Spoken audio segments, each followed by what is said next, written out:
Bismillahirrahmanirrahim. Assalamualaikum warahmatullahi wabarakatuh. Hai semua, anda sedang menonton Say Heart bersama-sama dengan saya Nani Roslan, di mana kita membawakan anda menjawab persoalan anda berkenaan dengan kesihatan di sini setiap hari Selasa jam 8 malam. Okey, sebelum kita mulakan topik kita pada hari ini, sukalah saya nak mengajak anda semua untuk ikuti kami di semua platform media sosial, iaitu sayheart.my dan juga di IG, Twitter dan juga Facebook. Di sana anda boleh melontarkan setiap persoalan-soalan anda berkenaan dengan kesihatan. InsyaAllah kami akan bawakan kekeliruan anda, persoalan anda di Say Heart. Okey, jadi apakah topik kita pada hari ini?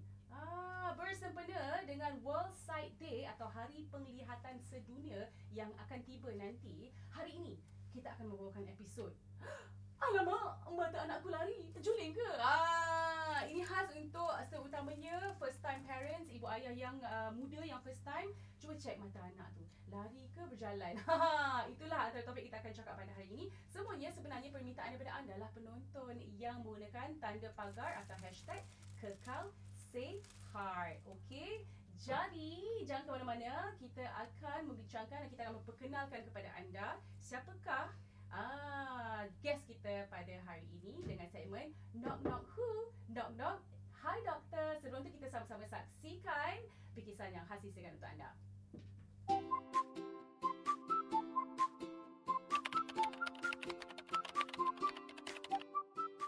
Rabun jauh je.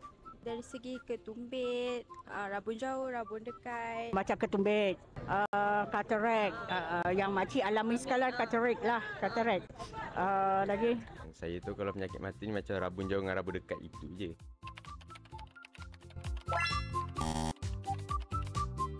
Tak tahu. Tak pernah dengar lah. Tak pernah dengar. Alright. Saya tak pernah dengar. Tak pernah dengar pula kan. I tahu sikit. Boleh ke mata? Bukan? mata malas tu, mata malas macam mana ya? Tak tahu. Tak pernah dengar lah. Tengok mata malas tu. Dia macam yang saya tahu, dia macam juling air. Macam satu mata tegak, satu lagi dia macam ke tepi sikit macam tu lah.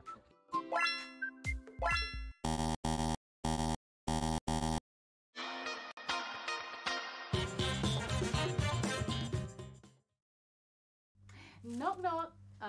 Who's there? Hi Doktor. Okey, dalam episod kali ini kita akan memperkenalkan siapakah yang akan membincangkan dengan kita topik berkenaan dengan mata juling ni atau mata malas. Jadi kita nak ucapkan selamat datang kepada Puan Ain Syafa Hashim, seorang pakar optometris. Assalamualaikum Puan Ain. Waalaikumsalam warahmatullahi. Sihat Puan Ain? Sihat sangat. Cantik. Cepat gitu.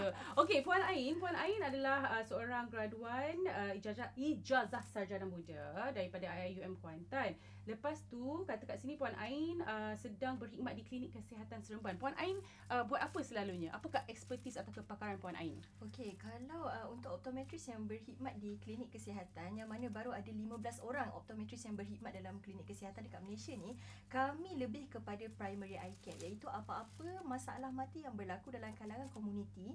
Biasanya mereka akan pergi ke KK dahulu. Jadi kalau mereka jumpa kepada doktor dan doktor tak dapat kenal pasti apa masalah mata yang dihadapi oleh orang ini, mereka akan terus hantar kepada optometris lah untuk kita periksa, dan jika memerlukan kita kata rawatan segera ataupun kecemasan untuk dihantar ke pakar oftalmologis, iaitu pakar bedah mata, optometris akan terus hantar lah.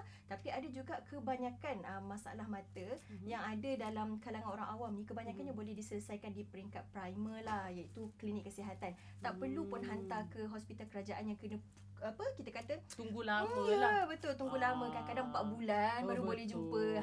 Okey Puan Ain, tadi kita tengok ada VT tadi tu, ramai pula orang tak tahu apa tu mata malas, apa tu juling. Tapi sebelum tu Puan Ain, kita nak sama-sama saksikan ada di Facebook laman Muka Buku. Kita nak saksikan ada yang tanya, aku post gambar anak aku dekat IG, ramai pula DM, juling ke lazy eyes ni? Wah, nampak makcik bawang netizen ni kata mata anak kau lari, tapi aku tak perasan pun sampailah diorang tegur. Jadi apa yang aku perlukannya? Nampak generasi ni dia tanya orang dekat Facebook Tapi tak apa, sebab itu kita buat say hard untuk tanyakan dengan pakar terus.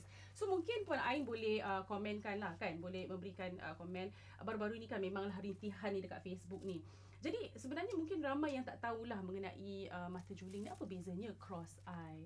Apa panggil cross eye? Juling. Cross eye tu juling. Apa lagi satu? Lazy eye. Mata malas pula. So mungkin boleh jelaskan Puan Ain. Okey. Untuk pengetahuan semualah kan, biasanya orang memang akan tanyalah soalan ni, apa beza lazy eye dengan juling. Okey, kita kena faham kalau lazy eye ni dia bukan masalah mata, tapi masalah otak yang tak dapat penglihatan yang jelas, lebih kepada brain punya problem lah. Okey, jadi brain tu dia tak dapat input, so mata tu dimalaskan. Macam tu. Sebab mata adalah tools yang melihat sebenarnya otak, macam tu. Mata hanyalah tools untuk melihat. Jadi kalau juling pula, juling ni memang mata tu yang tersendirilah. Sama ada juling tu ke atas, ke bawah, ke luar ataupun ke dalam lah Okey. Jadi juling pun dia ada terbahagi kepada macam-macam jenis lagi. Juling yang nyata, yang maksudnya sepanjang masa memang mata orang tu keluar atau ke dalam, ke atas atau ke bawah. Ada juga jenis juling yang sekali-sekala. Itu orang panggil apa? Juling itik, juling air. Betul macam tu. Juling sekali-sekala ni lebih kepada individu yang dia ada waktu dia still boleh control lagi dia punya mata untuk straight. Macam tu. Jadi bila dia penat ataupun bila terlalu letih tak cukup rehat, satu mata lari.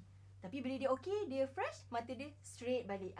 Itu kalau juling sekali-sekala lah. Ada pula yang kita kata juling pendam. Sama juga. Bila juling pendam tu, pada waktu-waktu tertentu kita nampak mata dia lurus. Bila dia penat baru lari lah. Juling pendam. Okay, so ada yang pendam.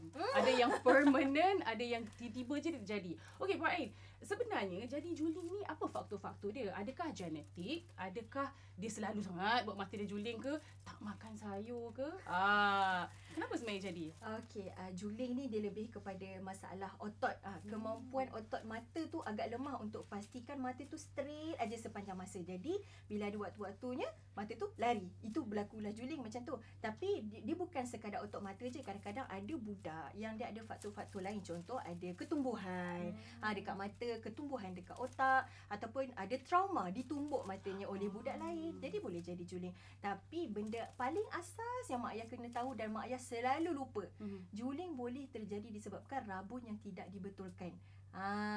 Anak dia memang rabun. Tapi dia tak nak bagi cermin mata. Itulah selalunya kan Puan Ain. Diorang ni macam stigma. Takkanlah kecil-kecil lagi dah pakai spek. Tapi Puan Ain, betul ke kalau budak-budak banyak tengok gadget, mata dia boleh juling? Okey. Kalau untuk gadget, selalunya gadget yang dipersalahkan. Ataupun memang kesianlah datang anak dia tu hobi suka baca buku sebenarnya. Tapi kata tengok telefon lah ni. Macam tu kan. Sebenarnya bukan hanya disebabkan gadget. Semua pekerjaan jarak dekat yang dibuat dengan terlalu lama boleh menyebabkan orang tu dapat rabun yang tinggi. Okey, itu satu. Tapi ada pula yang orang buat kerja jarak dekat terlalu lama ni, otot mata dia tu tak boleh nak fokus lama tu, dekat tu agak lama. Jadi bila sampai mata dia stres, keluar sendiri. Itu macam tu. Okey. Tapi biasanya lah 90% kes yang saya jumpa, kebanyakan juling tu berlaku disebabkan dia suka baca novel, suka main Lego lama-lama berjam-jam, bukan gadget sahajalah. Dari situ dapat rabun, rabun tu lama tak dibetulkan, matanya juling macam tu. Okey, dan sebelum kita break sekejap, kita nak raikan soalan daripada penonton, iaitu daripada Twitter. Twitter ada yang memberi ciapan dekat Twitter. Dia kata, "Hai sihat, hai, nak tanya kepada Puan Ain, bilakah sepatutnya kanak-kanak buat pemeriksaan mata dan adakah pemeriksaan mata ini kena buat secara berkala macam cek gigi setiap 6 bulan sekali?" Puan Ain, macam mana tu? Okey, betul. Kadang geram juga ni mak ayah ni. Dia suka cek gigi budak, tapi bila budak tu dah ada tanda-tanda mata dia bermasalah, dia tak nak bawa pergi cek mata. Sebab masyarakat kita ni dia terlalu ada satu stigma tau. Tak naklah bagi cermin mata, nanti kena bergantung sampai besar. Tapi memanglah macam tu. Sebab dia tak nampak, kenalah bagi cermin mata. Dia nak kena nampak jelas untuk dia belajar dengan elok. Dia boleh dapat input daripada penglihatan. Dari situ, dia punya prestasi akademik boleh naik. Daripada situ, dia boleh jalan tak jatuh. Daripada situ, dia boleh tak dapat mata malas. Macam tu. Sebab kalau budak-budak, semua penyakit, kebanyakan penyakit mata yang sebelum 6 tahun untuk budak, masih boleh dibaiki balik. Sebab ini adalah umur plastik yang mana otak mereka tu boleh belajar benda baru, boleh tak belajar balik benda yang dah belajar, ataupun macam dia can choose to learn lah apa yang kita bagi, macam tu. Okey, jadi kalau untuk kanak-kanak, kebanyakan negara-negara maju kan, diorang memang dah wajibkan rakyat diorang cek mata setahun sekali. Malaysia je yang minta maaf saya cakap agak kurang lah kita kata empowerment untuk cek mata ni. Kenapa? Sebab kalau untuk satu negara tu nak bagi dia maju, rakyat dia tak boleh ada masalah mata. Sebab kalau ada masalah mata, banyak aksiden. Kalau ada masalah mata, belajar pun tak pandai. Jadi macam tu lah. Okay? Jadi kalau untuk budak-budak, kebiasaannya lah kita akan kena selalu. Betul. Paling tak 6 bulan ke 12 bulan umur mereka sekali cek. Lagi sekali 3 tahun. 3 tahun. Lagi sekali 5 atau 6 tahun. Yang penting bila dia masuk sekolah tu, kita nak dia dapat penglihatan yang dah 100% function waktu tu. Okay. So kita nak ikan satu lagi soalan daripada penonton kita lah. Dia kata kat sini, anak saya berusia 5 bulan dan dilahir dalam keadaan pramatang. Preemie baby. Bila usianya mencecah 2 bulan lebih, saya baru perasan anak mata saya sedikit juling dan tidak fokus. So, dia nak memberikan, dia nak mencari penjelasan. Biasa ke atau nak jumpa siapa sebenarnya? Nak jumpa PITS ke? Nak jumpa pakar mata? Siapa sebenarnya nak jumpa Puan Ain? Okey. Kalau untuk kanak-kanak yang pramatang ni, mereka ada special sikit lah sebab dia lahir pramatang kan. Jadi mereka lebih cenderung untuk dapat rabun lebih awal. Dan disebabkan itu juga mereka pun ada berapa persen dari kalangan mereka, tak ramai, 3 ke 5% saja yang mungkin boleh dapat juling waktu dia baby macam tu. Tapi kena tahu mak ayah kalau anak belum mencecah 6 bulan adalah normal untuk kadang-kadang kita nampak dia macam juling. Betul, memang macam baby kan. Kenapa mata dia macam kira-kira sebab sebenarnya dia bukannya nampak jelas sangat macam kita orang dewasa. Baby ni dia nampak bayang-bayang. Jadi dia belum pandai lagi nak koordinasi otot mata dia tu untuk bagi menumpu pada satu tempat serentak. Jadi sebab tu kadang-kadang kita nampak baby macam sedikit juling. Tapi tak apa, mak ayah boleh monitor saja dululah. Kadang-kadang ada baby yang dia punya kita kata bahagian hidung dia tu kulit macam terlebih, yang monolit kan, nampak mata dia macam juling ke dalam, tapi sebenarnya tak. Tapi kalau 6 bulan makin tinggi dia punya amount juling tu macam makin besar, boleh terbawa jumpa ophthalmologist. Tak perlu PITS pun tak apa. Okay. Alright. Jadi jangan ke mana-mana, ada banyak sebenarnya info yang kita dah dapat setakat ni. Jadi jangan ke mana-mana. Selepas ini kita nak tengok sebenarnya tau Puan Ain, real life story. Macam mana kanak-kanak ni mendapat mata malas. Selepas ini jangan ke mana-mana.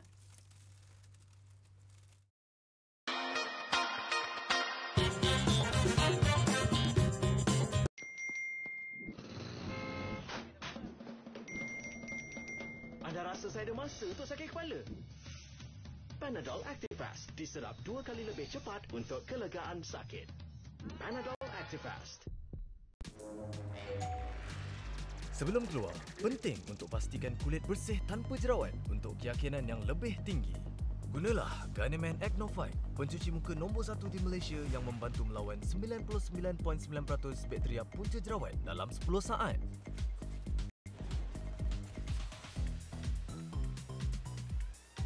Ini cara saya lawan jerawat. Jadi champion extra gigi dengan Garnier Acno Fight. Hey guys, I can't wait to taste this.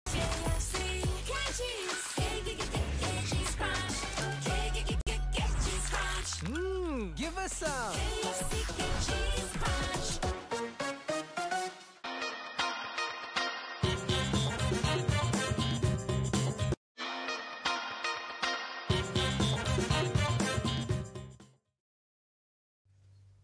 Terima kasih kerana masih lagi bersama-sama kami di Sihat. Okey, seperti mana yang kita janjikan, kita nak menyaksikan bagaimana seorang kanak-kanak yang bernama adik Fatih Anaki yang tiba-tiba pada usia 6 bulan dia terkena penyakit amblyopia ataupun mata malas. Jadi kita sama-sama saksikan perjalanan adik Fatih Anaki ini. Macam mana agaknya beliau menghadapi masalah mata malas ini dan kemudiannya pulih. Sama-sama kita saksikan. Amblyopia atau sering dikenali sebagai mata malas adalah keadaan awal kanak-kanak di mana penglihatan kanak-kanak tidak berkembang dengan baik. Fatih Anaki berusia 6 tahun merupakan bekas pesakit mata malas. Pada mulanya, Anaki dilahirkan dengan kedua-dua matanya normal. Anaki ada tabiat apabila menonton televisyen, bermain komputer dan telefon, matanya terlalu hampir dengan skrin. Tambahan pula, ibu bapa Anaki tidak pernah mengawal penggunaan gadget Anaki.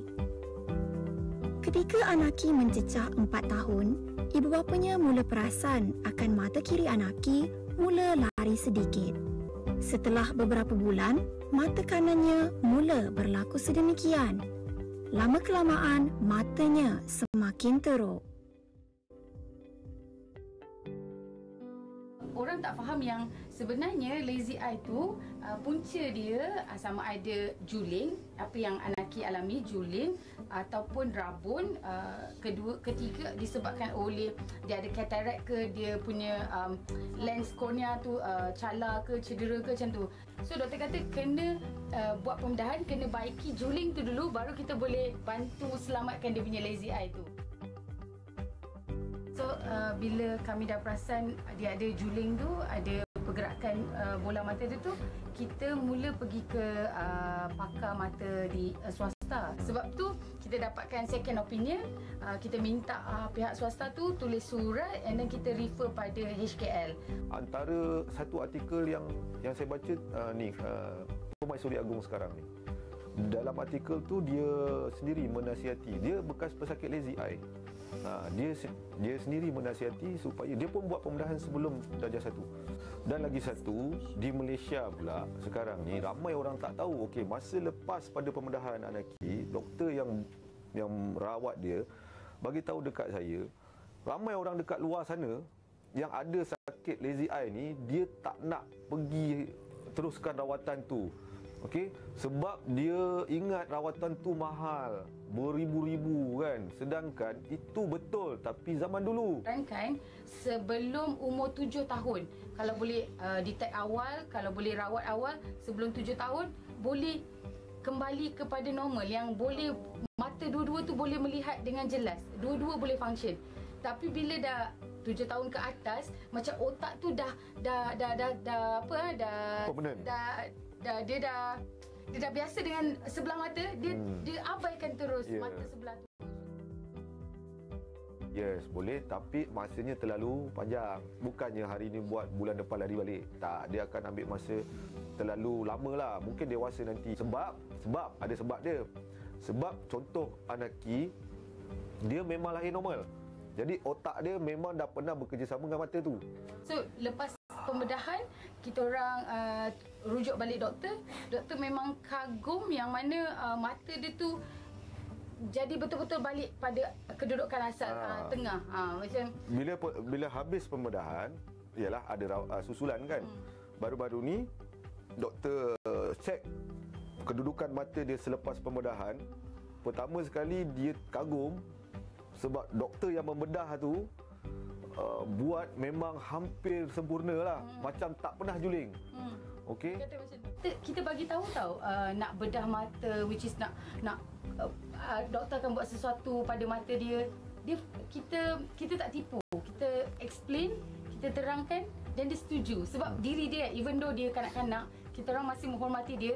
And then kita bagi tahu yang dia akan ditidurkan, dia akan tak sedar diri, which is macam mati. Dia terima. HKL kita sekarang dah banyak doktor pakar dalam lazy eye. Pakar lokal, anak tempatan. Contohnya kita orang pembedahan Anaki kami hanya bayar RM53 saja. 50 tu untuk kos pembedahan, RM3 tu untuk duduk di ward 2 hari. Hai, nama saya Fatih Anaki. Saya ada masalah lazy eye, tapi sekarang mata saya dah pulih. Ajaibnya, mata Anaki lurus seperti sedia kala selepas menjalani pembedahan. Terbuktilah bahawa penyakit mata malas ini boleh dibendung dengan rawatan awal pada usia awal.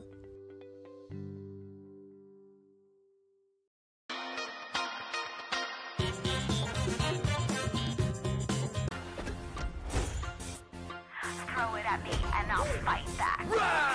She's a fighter, she's a diva, she's insane. Oh, she's the mover on top of her game. Own it now. Oh, she's the mover on top of her game. Shut up, fight hard, never let it pull you down. Cut, take a break.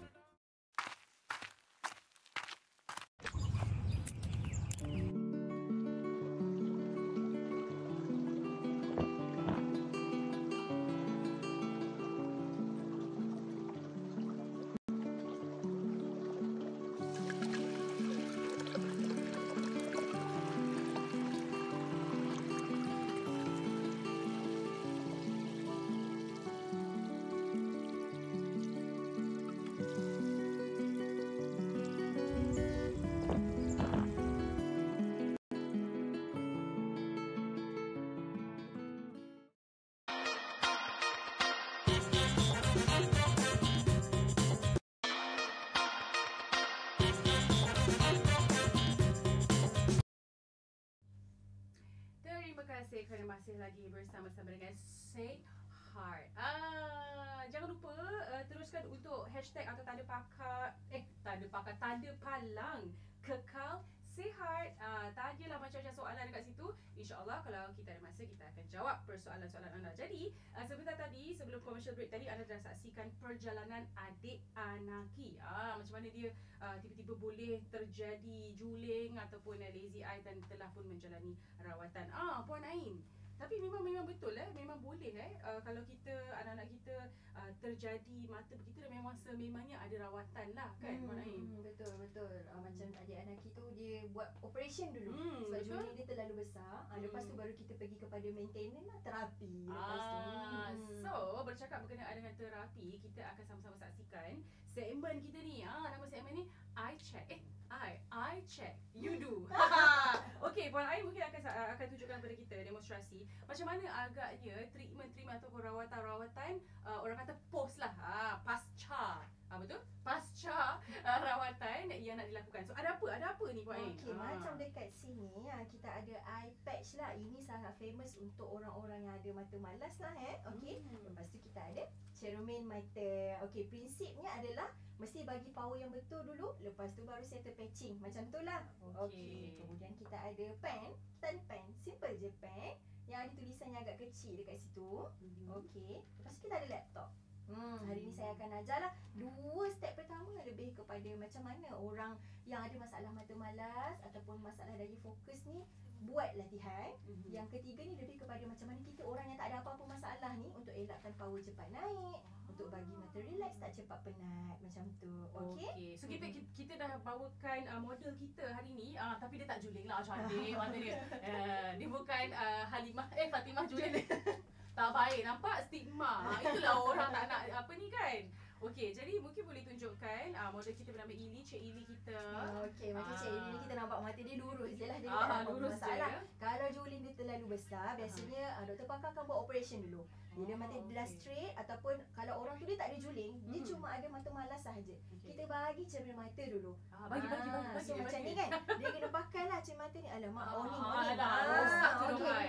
Macam tu. Dia kena pakai dulu cermin mata. Sebab kita nak bagi rangsangan dekat otak dia. Dia kena belajar nampak jelas dulu macam mana. Macam tu. Okey, lepas tu kadang-kadang ada orang dia cuma mata malas tu pada satu mata. Ada orang dia mata malas dua-dua. Jadi kalau untuk orang yang mata malas pada satu mata sahaja, contohlah siapa nama? Ili. I love you Ili. Kalau orang ni mata malas di sebelah kanan, jadi kita mesti tutup mata yang bagus, iaitu mata sebelah kiri. Sebab kita nak rangsang mata kanan tu bekerja. Jadi saya cabut sekejap Biasanya dekat cermin mata ni, patching ni kita boleh masukkan macam tu terus. Untuk tutup lah, untuk tutup. Macam mana pula dia jadi ni, apa tu? Pirate. Ya, lebih faham Pirate of the Caribbean lah. Biasa budak-budak dia excited lah untuk buat benda ni. Tapi ada juga budak yang tak suka. Jadi kita akan tutup, boleh pakai balik, lipat dia depan tu. Sebenarnya dia seolah-olah memaksa mata kita yang malas tu. Rajinkan mata malas. Kena rangsang. Jadi bila dah pakai ni, mak ayah kena buat apa? Dia bukan tengok jauh, tengok macam tu je tak. Dia mesti buat benda-benda berfokus. macam mewarna, macam konon-konon mewarna kan, ataupun baca novel, baca buku, mesti buat kerja yang memerlukan fokus, barulah terapi ni boleh settle. Jadi kena buat macam at least sehari sejam, bergantung kepada keterukan mata malas itu macam mana lah. Dia seolah-olah macam masa naman lah. Okey, itu eye patch. Okey, Betul, itu eye seterusnya. patch ni. Saya cabut lah eye patch tu. Sorry lah. Pirate. Yes, macam tu lagi. Okay. Next, ini adalah untuk orang yang biasanya ada mata malas dan juling. Mereka punya daya fokus mata agak lemah. Jadi bila dia membaca lama tu, mata dia cepat penat ataupun dia tak minat langsung nak membaca. Budak-budak lah Okey. Jadi dekat pen ni dia ada tulisan kecil 0.5. Macam tu. Kan, kau orang tu macam ni. Betul. Jadi biasanya kita akan minta budak tu cuba pegang. Okey. Jauh macam ni. Okey, cuba fokus pada 0.5 tu. 0.5. Perlahan-lahan awak dekatkan ke depan sampai 0.5 tu mula nak nampak bayang sikit, berhenti. Okey, dekat situ dah bayang kan? Kita nampak kat situ je dia punya end point. Kita akan paksa je lah. Dah jelas ke sekarang? Dah jelas. Jadi dekatkan lagi sampai dia nak kabur, berhenti balik. Kabur. Cik Ili memang rabun ke apa? Tak. Okay. Vision 2020. Okay, so paksa lagi sampai lah at least dia boleh dapat kita kata macam seinci macam tu je depan mata. Itu adalah daya fokus mata orang yang normal lah. Macam tu. Last but not least, kita tengok apa ni laptop ni. Apa kita buat? Okey, untuk orang yang tak ada masalah mata malas dan juling, kita boleh prevent. Kita boleh prevent benda tu dengan cara 20-20-20 rule. Okey, ini lebih kepada untuk orang yang banyak buat kerja dekat, macam orang IT ke, website developer, programmer kan, ataupun journalist kan, macam tu kan, dia banyak buat kerja dekat. Jadi bila dah buat kerja dekat 20 minit, tengok jauh 20 kaki. Dalam masa 20 saat. Okey. Kaki tu jauh mana Dalam 6 meter lebih kurang. Lagi jauh lah sepatutnya. Dia memang kena cross dekat sana. Ataupun kalau bilik tu agak kecil, yang penting tengok jauh. Sebab bila kita tengok jauh, mata kita agak relax sikit. Bila mata relax, dia tak cenderung untuk dapat power yang tinggi tu cepat. Macam tu. Jadi bila dah tengok 20 saat jauh tu, barulah sambung buat kerja dekat lagi. Dan selang-selang lah 20 minit, tengok lagi jauh. Mesti ada rehat berkala. Barulah susah nak dapat juling, susah nak dapat mata malas, susah power nak naik. Macam jadi, tu. Dia bukan sahaja laptop kan. Jadi kalau macam orang yang main phone tu, saya selalu main phone tu. Ya Allah, dah sejam aku scroll TikTok. Jadi apply juga rule yang sama. Ya, betul, sama. Tengok TikTok mesti ada rest berkala. Macam tu. Like orang lama. Itulah, itu dia punya macam kita kata trick macam tu. Okay, so 20-20 rule. 20 minit tengok, 20 saat je lah. Alah kan lama no. Itulah, tapi kadang-kadang orang tak perasan. Ada pula budak yang jenis suka study, baca novel ataupun buat homework kan. Kadang-kadang bila anak-anak buat homework, mak ayah suka tinggalkan dia sejam. Tak suruh pun anak tu rehat. Jadi tiba-tiba power anak tu naik tinggi dalam masa yang singkat. Jadi bukannya tak makan robak. Okey Puan Ain, nampaknya masa kita dah semakin suntuk. Dan mungkin Puan Ain mungkin boleh berikan sedikit kata-kata terutamanya bagi penonton kita, terutamanya yang tak habis-habis lagi, diorang masih lagi tweet. Dah tanya macam soalan tapi tak sempat. Sorry.